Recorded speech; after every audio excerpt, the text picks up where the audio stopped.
дар ҷаҳони пуртазоди имрӯз ки таҳаввулоти бузурги илмӣ, иҷтимоӣ ва фарҳангӣ ҳар рӯз моҳияти зиндагиро дигар мекунад, арзишҳое боқӣ монданд ки заминаи ҳамаи пешрафтҳост. яке аз чунин арзишҳо мақоми омӯзгор ва рисолати ӯст. омӯзгор шахсест ки бо дониш, тарбия ва шахсияти худ наслҳоро ташаккул медиҳад, сатҳи тафаккури ҷомеаро баланд мебардорад ва миллатро рӯ ба рушд мебарад. ӯ на танҳо муаллим аст, балки роҳнамои ақлҳо, мураббии дилҳо ва бунёдгузори фардои ҷомеа мебошад. рисолати омӯзгор аз дарс гуфтан оғоз шуда ба тарбияи шахсият, парвариши ҳисси масъулият ва ахлоқи баланд мерасад. омӯзгор мисли шамъест ки барои рӯшан кардани роҳи дигарон худаш месӯзад. ӯ бо заҳмату меҳрубонӣ ба шогирдон на танҳо дониш, балки роҳу равиши зиндагиро меомӯзад. ҳар як калимаи устод метавонад сарнавишти як инсонро тағйир диҳад. барои ҳамин рисолати омӯзгор танҳо як вазифаи касбӣ нест, ин як масъулияти бузурги инсонӣ,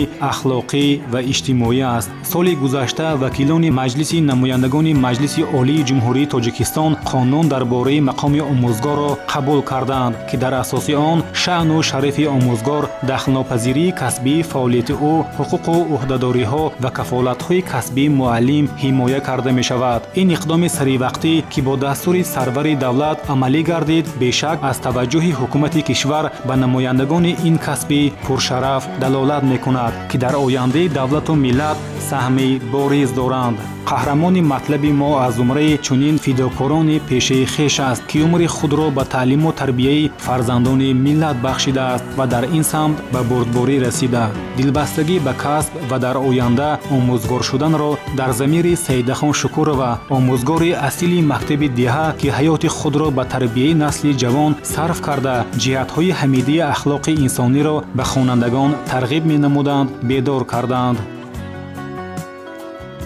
افتخار از آن دارم که امروز همچون آموزگار در فضای صلح و ثبات در سیاست پیشگرفته اساسگذار صلح و وحدت ملی، پیشوای معظم ملت محترم پرزیدنت کشور امام علی رحمان همچون آموزگار فعالیت می نمایم.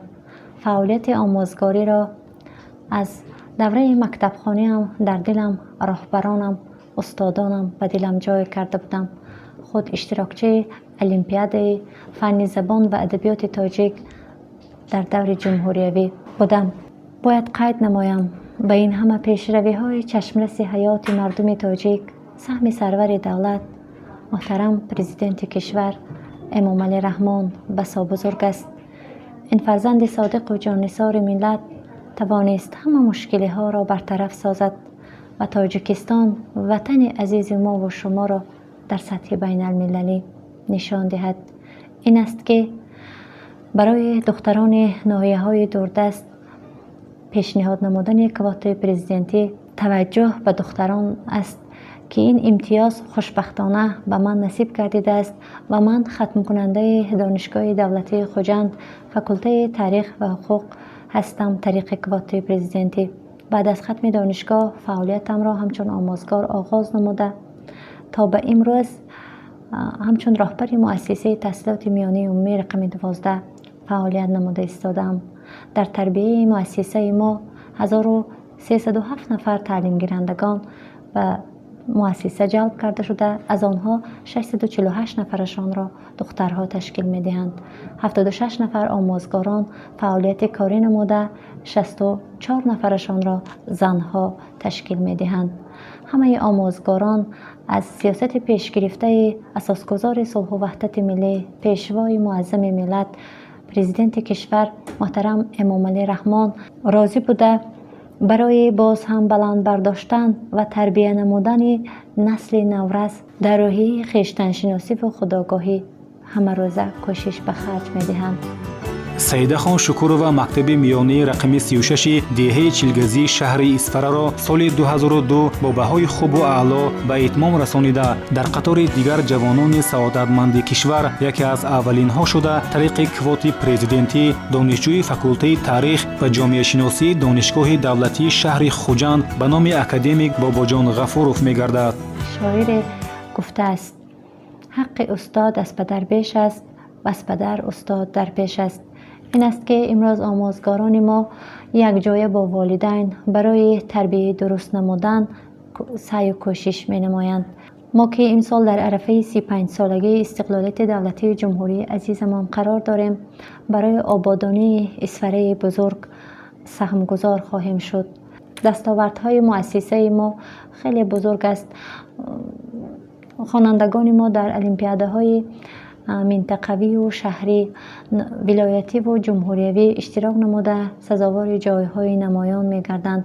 اینچنین اشتراکچی آزمون فروغ سفیدانایی و علم فروغ معرفت شاهنامه خوانی نیز در بین خوانندگان ما به درجه اعلی گذرانیده می شود. توجه امروزه اساسگزار صلح و وحدت ملی پیشوای معظم ملت برای معارف خیلی بلند بوده. در همه سخنرانی هایشان پیشوای معظم قید می نمایند که معارف پایه پیشبرنده جامعه است. عقل و ذکاوت انسان از خواندن و آموختن است. سیدخان از دور مکتبی کتابخوانی را دوست می داشت. مشغولیت دوست داشته وی تحلیل کتاب‌های اثرهای خوانده شده بود. در همکاری با آموزگاران، با توصیه آموزگاران، کتاب‌های بدیعی را از کتابخانه مؤسسه گرفته دائما می‌خواند. در وقت‌های خالی با خواندن مشغول بود و خلاص. در صنف، در مؤسسه، در راهروها او را به کتاب تصور کردن ممکن نبود. دائما در دست او کتاب‌های بدیعی را داشت. او اشتراکچی آزمون‌های مؤسسه بود. اشتراکچی فعال آزمون‌ها بود. و در دور جمهوری المپیاد فنی از فن زبان و ادبیات تاجیک سزاوار جای افتخاری گشته با مدال نقره برگشته بود.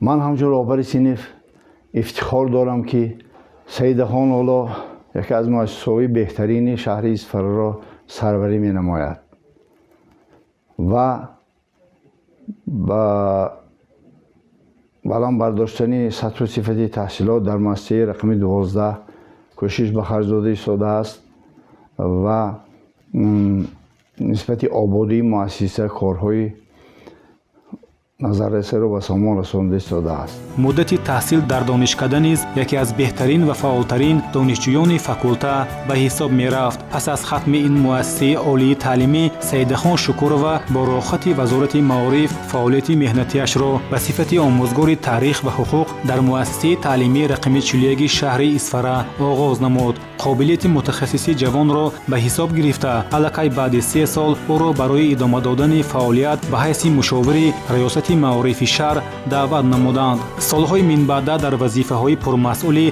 مدیر مؤسسه دولتی تعلیمی تا مکتبی رقم 20 و 21 همچون به حیث آموزگار فن‌های تاریخ و حقوق مؤسسه تحصیلات میانه عمومی رقم 52 فعالیت کرده است. امروز باشد به سیدخان شکورova سروری یکی از مؤسسه‌های کلانترین تعلیمی شهر مؤسسه تحصیلات میانه عمومی رقم 12 را باور کردند. استاد میرزا ترسونزاده گفتند خوب شد که زن به دولت یار شد، مملکت از دست زن گلزار شد.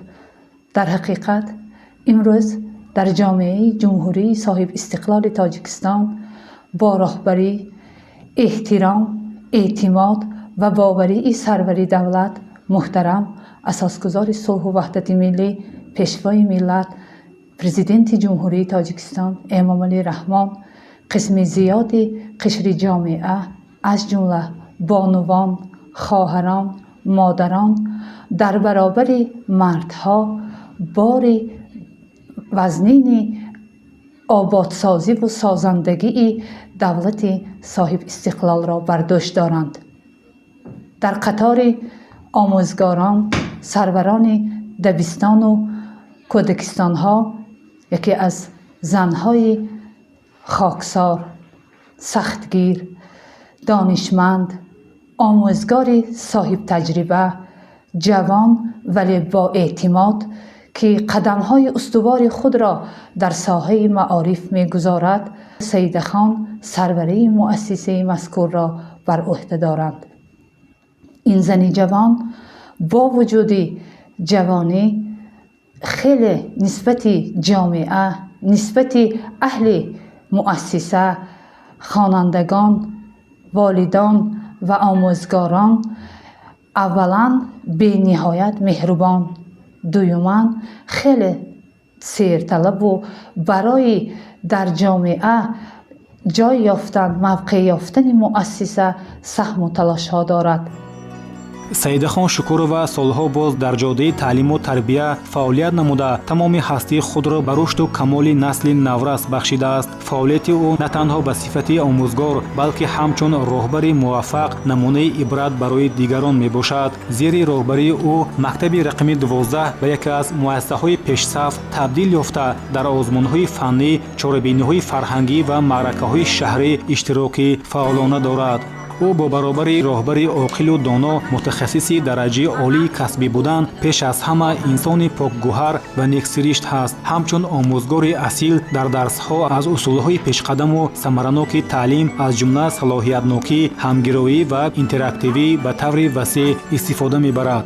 дар шарҳу баёни ҳар як мавзӯи дарсӣ кӯшиш бар он менамояд ки ба сарчашмаҳои комили илмӣ ва таҷрибаи босамари гузаштагон такя намуда пайваста ба омӯзиш ва баландбардоштани савияи дониши касбии хеш эътибори ҷиддӣ диҳанд. муаллима инсони донишманд, сухангӯ, сухандон, сухансанҷ бо баробари роҳбар шудан ба муассисаи оғозадори рақами 12 он кас аз ободкорӣ сар карданд. бисёр корҳои шоиста карданд ки мактаб обод шуд, ҳусни дигар гирифт. бо баробари ин барои таъмин кардан бо мутахассисҳои варзида якчанд мутахассисҳои ҷавони лояқанро ба кор даъват карданд.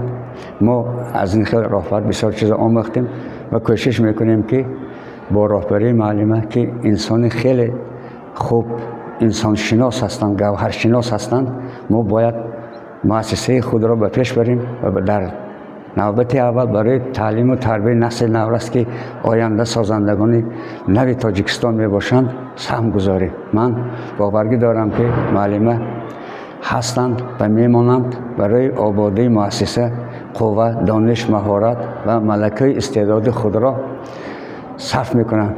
мо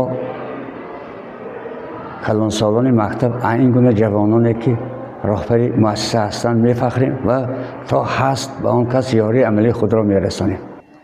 муаллима шукурова дар баробари модари ғамхор, соҳиби 3 фарзанд будан, дар муассиса низ тамоми соҳаҳоро ба эътибор гирифта истода кӯшиш мекунанд ки фазои хуби корӣ фароҳам оранд. ба ҳар як کارمند مؤسسه با احترام همچون خواهر، همچون دوست، همچون دوگانه، همچون سرور، همچون استاد مناسبت نموده موقع هر یک آنها را در جایش استوار می نمایند و من امید دارم که این آموزگار جوان سروری مؤسسه که سال اولی سروری اشان است با مهنت، با تشبث، با کوشش و غیرت خود سهم خود را برای تعلیم و تربیه و پیشرفت کار خوانندگان و تمام ساحه معارف شهر، ولایت و جمهوری گذاشته باشند.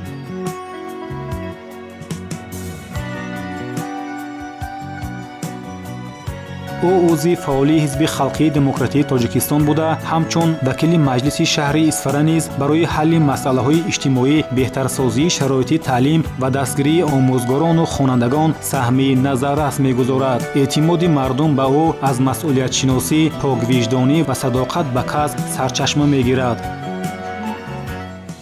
با وجود رهبر مؤسسه بودنم امروز باز در وحده خود وکیل مجلس وکیلان خلق شهر اصفهان را از حوزه نسیم اصفهان 3 به وحده دارم. اینچنین در دوام فعالیت خودم با مردم با استقامت کننده محله نسیم اصفهان 3 واخواری ها گذرانیده اندکی باشد هم برای حل نمودن مشکلات آنها سهم خویش را میگذارم و جواباً به غمخواری های پیشوای ملت برای بلند برداشتن سطح و صفت دانش خوانندگان، برای پیش رفتن ساحه معارف، برای آبادانی شهر عزیزم، برای آبادانی وطن عزیزمان سهم خویش را میگذارم.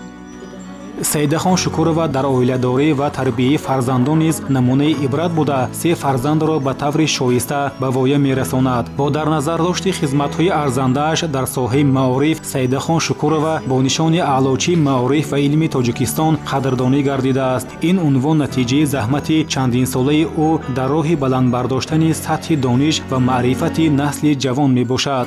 мукофоти дигари баланд ҳурмату эҳтироми шогирдони қадрдон, ҳамкасбони заршинос ва аҳли ҷомеаи маърифчиёни шаҳр мебошад, ки самараи зиндагии омӯзгори асил аст. ҳамкорон ӯро ҳамчун роҳбари талабкору ғамхор ва инсонеро мешиносанд, ки ҳамеша дар пайи навоварӣ ва такмили сифати таълим аст. шогирдон бошад аз ӯ дарси масъулият, ватандӯстӣ ва эҳтиром ба арзишҳои миллӣ меомӯзанд. имрӯз вақте сухан аз пешрафти маориф дар шаҳри Исфара меравад, саҳми чунин омӯзгорони содиқу ташаббускор махсус таъкид мешавад.